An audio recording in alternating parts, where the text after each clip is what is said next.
السلام عليكم ورحمة الله وبركاته. الحمد لله رب العالمين، والصلاة والسلام على أشرف الأنبياء والمرسلين وعلى آله وأصحابه أجمعين، أما بعد. فقد قال الله تبارك وتعالى في القرآن العظيم والفرقان المجيد بعد أعوذ بالله من الشيطان الرجيم بفضل بسم الله الرحمن الرحيم: وجعلنا من الماء كل شيء حي أفلا يؤمنون. صدق الله العلي العظيم. وقال نبينا محمد رسول الله صلى الله عليه وسلم: الراحمون يرحمهم الرحمن يرحموا من في الأرض يرحمكم من في السماء. صدق رسوله النبي الكريم، ونحن على ذلك من الشاهدين والشاكرين، والحمد لله رب العالمين. சர்வ புகழும் ஏக வல்லோன் அல்லாஹ் ஒருவனுக்கே உரித்தாவதாக. ஈருலகத் தலைவர் எம்பெருமானார் முஹம்மதுர் ரசூலுல்லாஹி ஸல்லல்லாஹு அலைஹி வஸல்லம் அன்னவர்கள் மீதும், அன்னவர்களின் வழி வாழ்ந்த உத்தம சத்திய சஹாபாக்கள், தாபிஈன்கள், தபஉத் தாபிஈன்கள், நாதாக்கள், சுஹதாக்கள், நல்லவர்கள், குறிப்பாக நம்மவர்கள் மீதும், நம்மை நேசிக்கின்றவர்கள் மீதும், நாம் நேசிக்கின்றவர்கள் மீதும் அல்லாஹ்வின் வற்றா கருணை என்றென்றும் குன்றாமல் நின்று நிலவட்டுமாகுக. ஆமீன் ஆமீன் யா ரப்பல் ஆலமீன். சங்கைக்கும் இறை பொருத்தத்திற்கும் உரித்தான அல்லாஹ்வின் நல்லடியார்களே, அருமை முஃமினீன்களே, அல்லாஹு ஜல்ல ஷஅனுஹு வ தஆலாவின் பேரருளால், பெரும் கிருபையால் புனிதம் நிறைந்த இந்த ஜும்ஆவுடைய தினத்தில் அவனது அருளையும் திருப்பொருத்தத்தையும் நாடியவர்களாய் அவனது இல்லத்தில் நம்மையெல்லாம் சஞ்சரிக்க செய்திருக்கிறான். அல்ஹம்துலில்லாஹ். இந்த உலகத்தில் நம்மையெல்லாம் ஒன்று சேர்த்த ரப்புல் ஆலமீன் அல்லாஹு தஆலா நாளை உயரிய சுவனபதியில் உத்தம நபி ஸல்லல்லாஹு அலைஹி வஸல்லம் அவர்களோடு நம்மை, நம் பெற்றோர், உற்றார், உறவுகள், மனைவி, மக்கள், சந்ததிகள் அனைவரையும் ஒன்று சேர்த்து நல்லருள் பாலிப்பானாக என்ற நல்ல துஆவுடன் என் வார்த்தைகளை தொடருகிறேன். அன்பிற்கினியவர்களே, அல்லாஹு ரப்புல் ஆலமீன் அல் குர்ஆனிலே பேசுகிறான்: வஜஅல்னா மினல் மாஇ குல்ல ஷைஇன் ஹய். உயிருள்ள அனைத்து வஸ்துக்களையும் நீரிலிருந்துதான் நாம் படைத்தோம், தண்ணீரின் மூலமாகத்தான் படைத்தோம் என்று அல்லாஹ் சொல்லுகிறான். உயிருள்ள அனைத்து வஸ்துக்கள் என்றால் தாவரங்கள், செடி கொடிகள், மரங்கள், இதையெல்லாம் அல்லாஹ் ரப்புல் ஆலமீன் உயிருள்ளவை என்று அல்லாஹ் சொல்லுகிறான். இந்த உயிருள்ளவற்றை தண்ணீரின் மூலமாக, மழை நீரின் மூலமாகத்தான் நாம் உருவாக்கினோம், படைத்தோம்.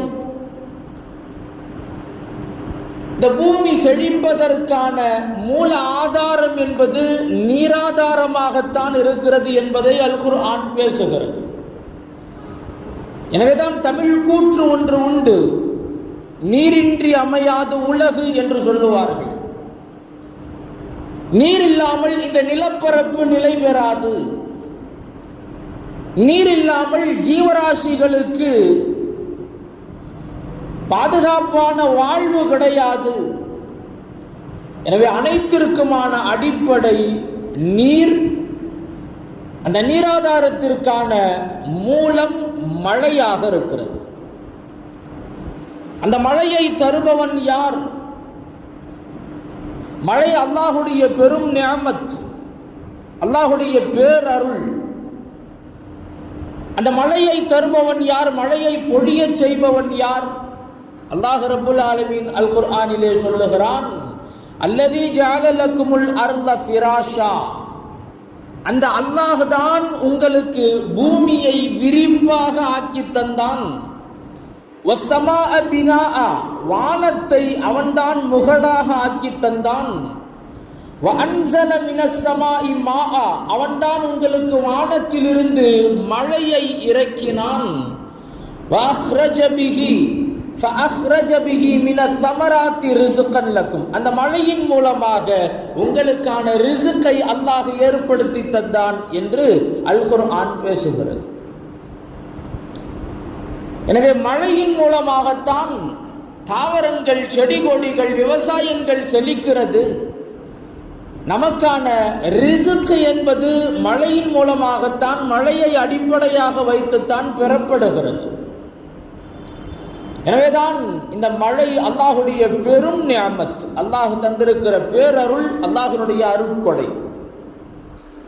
எப்போது வரை அது பேரருளாக இருக்கும் என்றால், அந்த மழையை இறக்குகிற ரப்புல் ஆலமீன் அல்லாஹு தஆலா நமக்கு எந்த அளவிற்கு மழை தேவையோ அந்த அளவிற்கான மழையை இறக்குகிற போது அது நிஅமத்தாக அமைகிறது.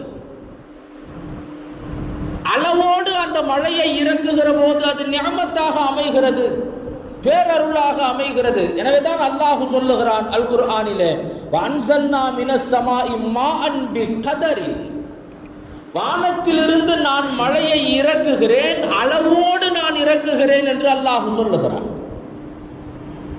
இந்த அளவிற்கு மழை தேவை, அந்த அளவிற்கான மழையை மட்டும் அல்லாஹு தஆலா அளவோடு இறக்குகிற போது அந்த மழை நிஅமத்தாக அமைகிறது.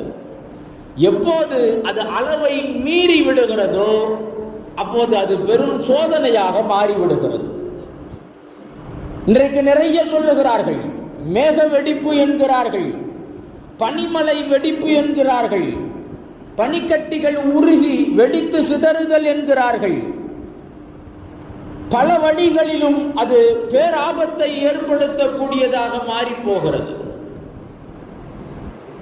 நேற்றைக்கு முந்தைய தினமெல்லாம் நேபாளத்திலே நிகழ்ந்த அந்த பேரிடர், அந்த கோர காட்சிகள் உள்ளபடியே பார்ப்பவர்களினுடைய உள்ளங்களை எல்லாம் பதற வைக்கிறது. ஏதோ நம் கண் முன்னால் அந்த காட்சிகள் நடப்பதை போல, அத்துணை உயிர்களும் நம் கண் முன்னால் பறிபோவது போல நம்முடைய நெஞ்சத்தை எல்லாம் அது கலங்க செய்கிறது. அதை உறுதியான உள்ளத்தோடு நம்மால் அந்த காட்சிகளை பார்க்க முடியவில்லை. தன்னுடைய உயிரை காத்துக் கொள்வதற்காக வேண்டி ஓடுகிற மக்கள், இவர்கள் அதிலிருந்து தப்பித்து விட மாட்டார்களா, அல்லாஹ் அவர்களை பாதுகாத்து விட மாட்டானா என்ற ஏக்கமும் துஆவும். ஆனால் அல்லாஹ்வுடைய நாட்டம் என்று ஒன்று இருக்கிறது, அதை மீறி நம்மால் எதுவும் செய்ய முடியாது என்பதை பல நிகழ்வுகளிலிருந்து நாம் பாடம் பெற வேண்டி இருக்கிறது. அல்லாஹ்வுடைய நாட்டத்தை மீறி நம்மால் எதுவும் செய்ய முடியாது.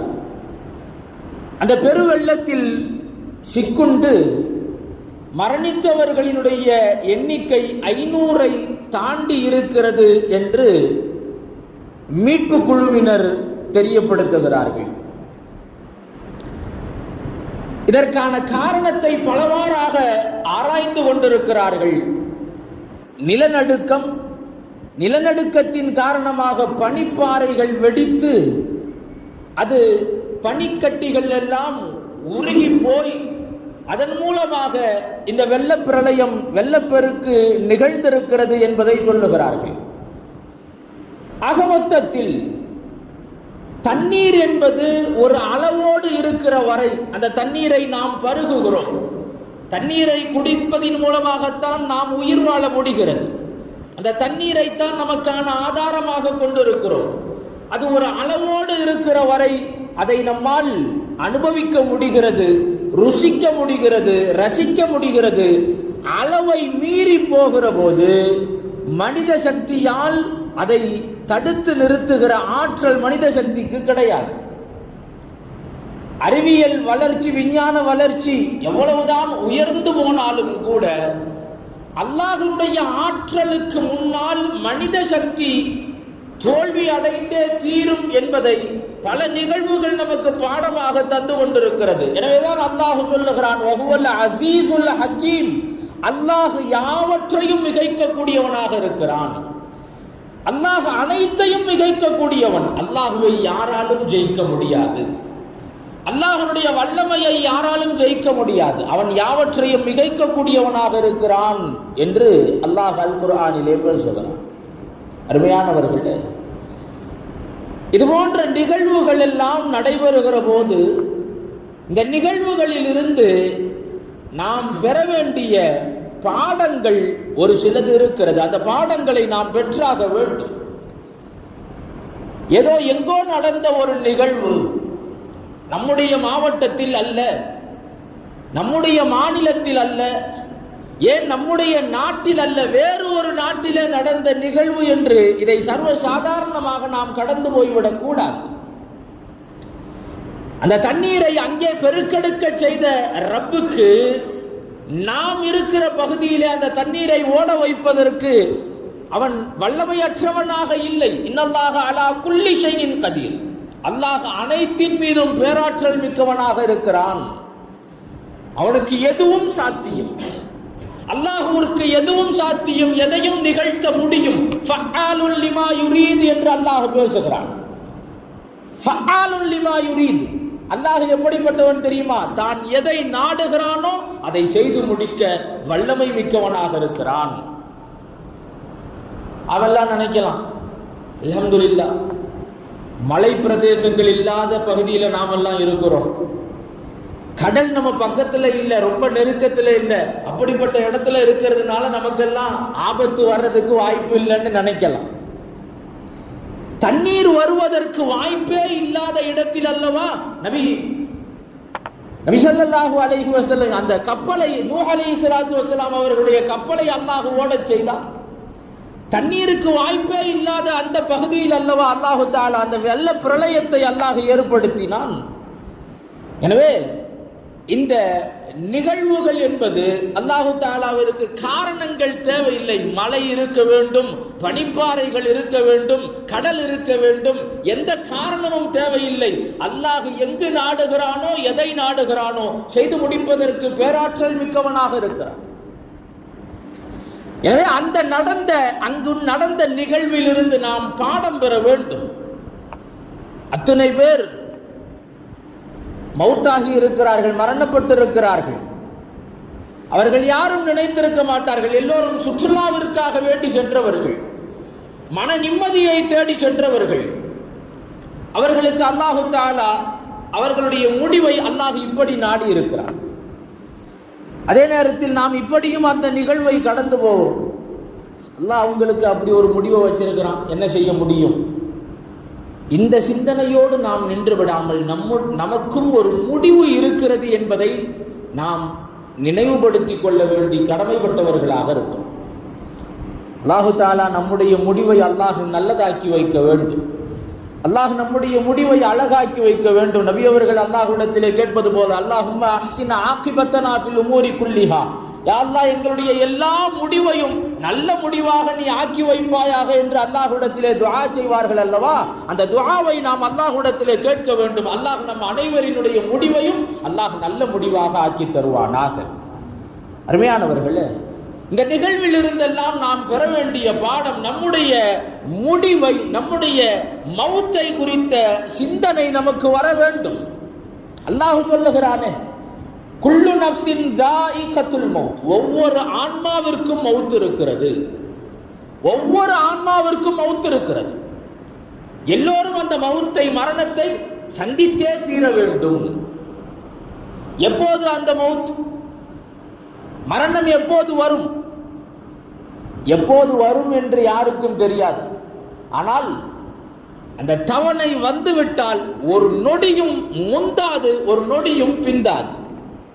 அல்லாஹ் சொல்லுகிறான், வலை யுஅখিরুல்லாஹு நஃப்ஸன் இதா ஜாஅ அஜலுஹா, ஒரு ஆன்மாவினுடைய தவணை காலம் முடிந்து விட்டால் அல்லாஹ் ஒரு நொடி கூட அவகாசம் கொடுக்க மாட்டான், ஒரு வினாடி கூட அல்லாஹு தஆலா பிற்படுத்த மாட்டான் என்று அல்லாஹ் பேசுகிறான். அப்படிப்பட்ட மவுத் என்பது ஒவ்வொரு ஆன்மாவுக்கும் இருக்கிறது. அந்த மவுத்தினுடைய சிந்தனை நமக்கு வேண்டும். மவுத்தினுடைய சிந்தனை, நம்முடைய மவுத்தினுடைய சிந்தனை நமக்கு இருக்கிறதா என்பதை நாம் சுய பரிசோதனை செய்து பார்க்க வேண்டும். நமக்கும் மவுத் என்று ஒன்று உண்டு, நாமும் ஒரு நேரத்திலே மரணிக்கக்கூடியவர்களாக இருக்கிறோம் என்கிற சிந்தனை உள்ளபடியே நம்முடைய உள்ளத்தில் இருக்குமேயானால் நம்முடைய தொழுகைகள் சீராகிவிடும், நம்முடைய இபாதத்துகள் செம்மையாகிவிடும். ஹராமான வருமானம், ஹராமான சம்பாத்தியத்தின் பக்கம் நம்முடைய சிந்தனையே செல்லாது. அடுத்தவர்களினுடைய பொருளின் மீதான ஆசை நம்முடைய உள்ளத்திலே செத்து போய்விடும். அடுத்தவர்களினுடைய பொருளின் மீது நாம் எந்த மோகமும் எந்த ஆசையும் கொள்ள மாட்டோம். பெற்றோருடைய துஆ, பெருமக்களினுடைய துஆவை நாம் ஆசிக்கக்கூடியவர்களாக மாறிவிடுவோம். உறவுகளோடு வாழுகிற இந்த கொஞ்ச காலத்தில் உறவுகளோடு சேர்ந்து நல்ல விதமாக வாழ வேண்டும் என்று நினைக்கக்கூடியவர்களாக நாம் மாறிவிடுவோம். எல்லாவற்றிற்கும் மேலாக செய்த பாவத்திற்காக வேண்டி அல்லாஹ்விடத்திலே தௌபா செய்யக்கூடியவர்களாக இந்த தௌபா செய்ய வேண்டும் என்ற எண்ணம் நம்முடைய உள்ளத்திலே ஏற்படும். மௌத்தினுடைய சிந்தனை வந்துவிட்டால் இதுதான் அதற்கான அளவுகோல். இந்த அளவுகோலை வைத்து நாம் நம்மை சுய பரிசோதனை செய்து பார்க்க வேண்டும். மரண சிந்தனை உள்ளவர்களாக நாம் இருக்கிறோமா? நம்முடைய மௌத்தை சிந்தித்து பார்க்கக்கூடியவர்களாக நாம் இருக்கிறோமா என்பதை கவனப்படுத்த வேண்டிய கடமைப்பட்டவர்களாக நாம் இருக்கோம். அருமையானவர்கள், இது போன்ற மோசமான நிகழ்வுகள் ஏற்படுகிற போதெல்லாம் பல பேரும் சொல்லக்கூடிய வார்த்தை என்னவாக இருக்கும் என்றால், உலகத்தில் பாவம் பெருகிடுச்சு, உலகத்தில் அநியாயம் அட்டொழியம் எல்லாம் மலிந்து போய்விட்டது, பெருகி போய்விட்டது. அப்ப அல்லாஹுடைய வேதனை வரத்தானே செய்யும். அல்லாஹு தஆலா அவனுடைய தண்டனையை, கோப பார்வையை இறக்கத்தானே செய்வான். சொல்வது சரிதான். அல்லாஹும் அல் குர்ஆனிலே அதைத்தான் சொல்லுகிறான். லஹரல் ஃபஸாது ஃபில் பர்ரி வல் பஹர் பிமா கஸபத் ஐதின் நாஸ். கடலிலும் திடலிலும் சீர்கேடுகள் ஏற்படுகிறது என்றால் மக்களுடைய கரங்கள் செய்த பாவங்கள் தான் அதற்கு காரணம் என்று அல்லாஹ் பேசுகிறான். சொல்வது சரிதான். பாவங்கள் பெருகுகிற போது அல்லாஹ்வுடைய கோப பார்வை இறங்கும். அதே நேரம் அங்கே பாதிக்கப்பட்டவர்கள் எல்லோருமே பாவம் செய்தவர்கள், பாவிகள்.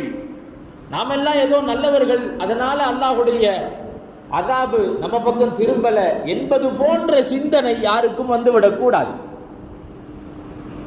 பாவம் பெருகிருச்சு அதனால தண்டனை அப்படின்னா நாம என்ன சொல்ல வர்றோம்? நாமெல்லாம் அப்பழுக்கற்றவர்கள், நாமெல்லாம் பாவக்கரை படியாதவர்கள். அருமையானவர்களே, இப்படியான பாதிப்புகள் ஏற்படுகிற போது நம்மிடத்தில் இருக்கக்கூடிய பாவங்களையும் நாம் சிந்தித்து பார்க்க வேண்டிய கடமைப்பட்டவர்களாக இருக்கிறோம். பாவங்கள் பெருகுகிற போது அல்லாஹ்வுடைய அஸாபு வருகிறது என்றால் நம்மிடத்திலேயும் எத்தகைய பாவங்கள் இருக்கிறது என்பதை நாம் சிந்தித்து பார்க்க வேண்டும். சிந்தித்து அந்த பாவங்களில் இருந்து விடுபடக்கூடியவர்களாக நாம் ஆக வேண்டும்.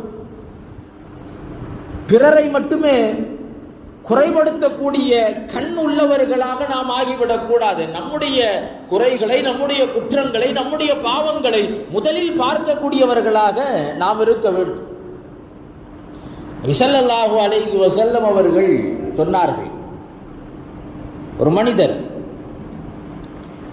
ஒரு மனிதர் அதிகமாக பாவம் செய்யக்கூடியவராகவே இருந்திருக்கிறார்.